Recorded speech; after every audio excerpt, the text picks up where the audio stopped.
Because it is so much easier to bear a grudge and hate in return, or get back, or get even. Hate destroys the vessel it's kept in. Revenge never healed a wound. There's one thing all of us have in common: we've been mistreated by somebody. Some of you have known abuse, misunderstanding, and all of this has a way of siphoning your tank of kindness. It can make you hard. And you can get on with hard. You can get along with it. In fact, some will even respect you more because you're tough. But I urge you not to be. Be kind, tender-hearted, forgiving one another. When I'm truly free of revenge and bitterness, there is plenty of room in my heart left for kindness. And not until. Do what's right. Do justice. Love kindness. Walk humbly with your God. Maybe you were born a really nice person with a gentle, sweet personality, and being kind to people comes pretty naturally to you, but I think more of the globe is not that way than is. And the good news is we can change. It's amazing what one kind word can do. We don't think anything about it, but to the other person, it breathes life into their spirit. Our words have the power to lift people, to help them get through a challenge, to push them into their destinies. When you tell someone, "I love you, I'm proud of you, you did great on that project," you're not just being kind, those are healing words. We don't know what people are going through. They may smile on the outside, but on the inside, they're hurting, they're lonely, they're discouraged. Many people have wounds from the past, wounds from a relationship that didn't work out, wounds from people trying to push them down. And just a simple word of encouragement: "I believe in you, I'm praying for you." A simple compliment: "You look beautiful today." It's no big deal to you, but to them, it's helping heal the wounds. It's lifting their spirits. It's causing them to believe in themselves. Your words can be what keeps them moving forward. And God puts people in our lives on purpose so we can bring healing. Letting people know that you care does more than you imagine. You have the power to put someone on their feet. You have the power to keep them from falling into depression. You have the power to cause them to pursue their dreams. Be free with your compliments. You can think well of your friend all day long, but if you never tell them, they'll never know. God wouldn't have brought it up if He didn't want you to tell them. He wouldn't have put that thought in you if the other person didn't need it. You may not know them. It may not make sense to you, but God knows what He's doing. There's a reason they need your healing. Don't withhold it. Don't try to reason it out. In my early 20s, a young man started coming up to the gym to play basketball with us. He was a loner. He was very unfriendly, very cold. He never talked. Even during the games, he wouldn't interact with us.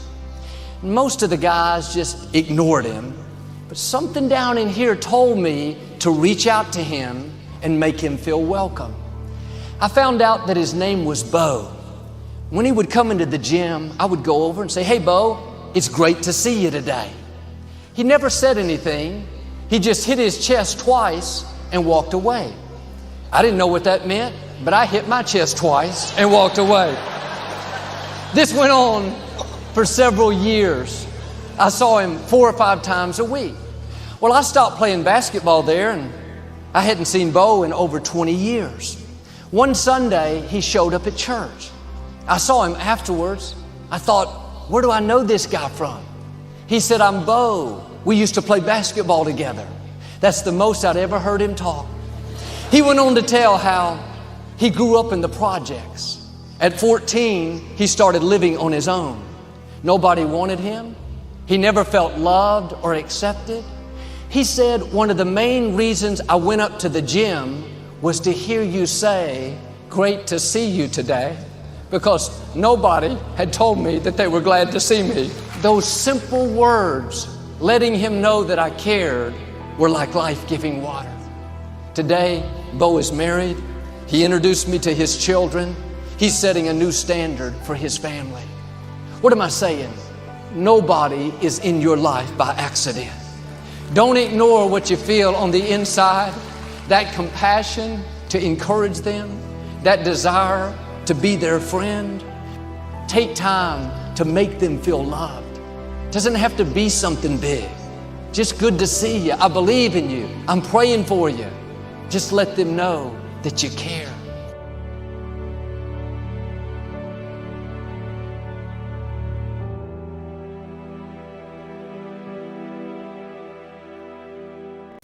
Our lives are shaped by those that love us, and our lives are shaped by those that refuse to love us. The sweetest music that reaches to the highest heaven is the beating of two hearts that truly love each other. To love abundantly is to live abundantly, and to love forever is to live forever. Love is the doorway through which the human soul passes from selfishness to service. Love does that. The three most profound words in human speech is God is love. The Bible says it's beyond human comprehension. Love is more than the characteristic of God. God is love. He does not try to love you. He cannot help but love you because that's what He is. God so loved the world that He gave His only begotten Son, that whosoever believeth in Him should not perish, but have everlasting life. God is love. It is a concert that surpasses the knowledge of men. No man can adequately describe it. No man can adequately understand it, because the Bible says it surpasses knowledge. There are three kinds of love. Which kind do you have? There's the if kind of love. If you do this, I'll love you. If you succeed, I'll love you. If you come up to my expectations, I'll love you. The because kind of love. I love you because you're intelligent. I love you because you have money. I love you because you're beautiful and you're handsome. And then there's the in spite of kind of love, God's love. I love you in spite of your failures. I love you in spite of your miserable past.